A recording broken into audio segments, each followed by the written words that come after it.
Hello friends, ఈరోజు మీకు నేను స్టఫ్డ్ గసాలు కాయ మిరపకాయ ఎలా చేయాలో చూపించబోతున్నాను. చూసేయండి. ఇప్పటివరకు ఇంకా నా ఛానల్ని సబ్స్క్రైబ్ చేసుకోకపోతే సబ్స్క్రైబ్ చేసుకోండి.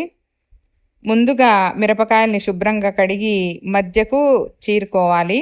చీరుకొని దాంట్లో ఉండే గింజల్ని తీసేయాలి. పూర్తిగా గింజలనంతా తీసేయాలి.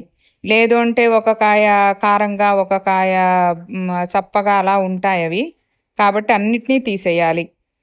తర్వాత 2 టేబుల్ స్పూన్ల గసాలు, సగం కప్పు కొబ్బరి పలుకులు, తగినంత ఉప్పు, 2 ఎండు మిరపకాయల్ని తుంచి వేసుకోవాలి. ఇప్పుడు ఇవన్నీ రెడీ చేసుకున్న తర్వాత స్టవ్ వెలిగించి కడాయి పెట్టుకోవాలి. కడాయి పెట్టుకున్న తర్వాత అది కాగిన తర్వాత ముందుగా ఎండు మిరపకాయల్ని వేయించుకోవాలి. ఎందుకంటే ఇవి స్టఫ్ చేస్తాం కాబట్టి ముందుగా వేయించుకోవాలి. తర్వాత వేగవు. వాటిని మిక్సీ జార్లోకి ట్రాన్స్ఫర్ చేసుకోవాలి. తర్వాత అదే కడాయిలో గసాలు వేసుకోవాలి. గసాలు వేసుకొని కొద్దిసేపు ఒక 10 సెకండ్ల పాటు వేయించి స్టవ్ ఆఫ్ చేసేయాలి.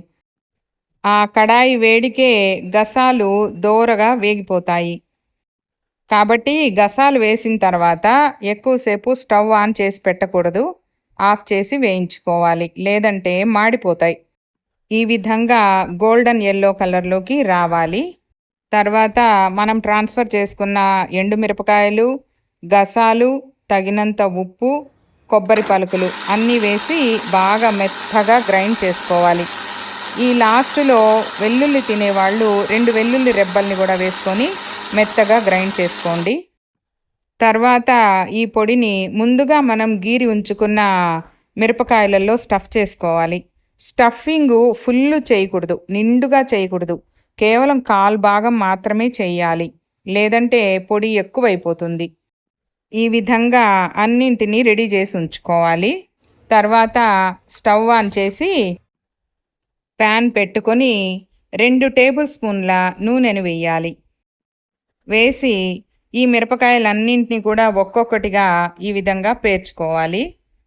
తర్వాత మూత మూసి కొద్దిసేపు అలాగే వదిలేయాలి.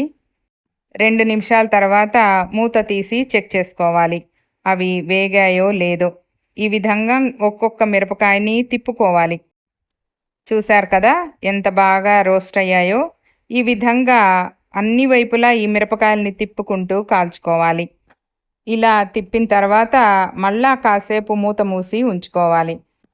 ఇప్పుడు మూత తీసి చెక్ చేసుకోవాలి. ఇంకా మిరపకాయలు బాగా రోస్ట్ అయిపోయినట్లే. అంతేనండి, మన గసాలకాయ మిరపకాయ రెడీ అయిపోయినట్లే.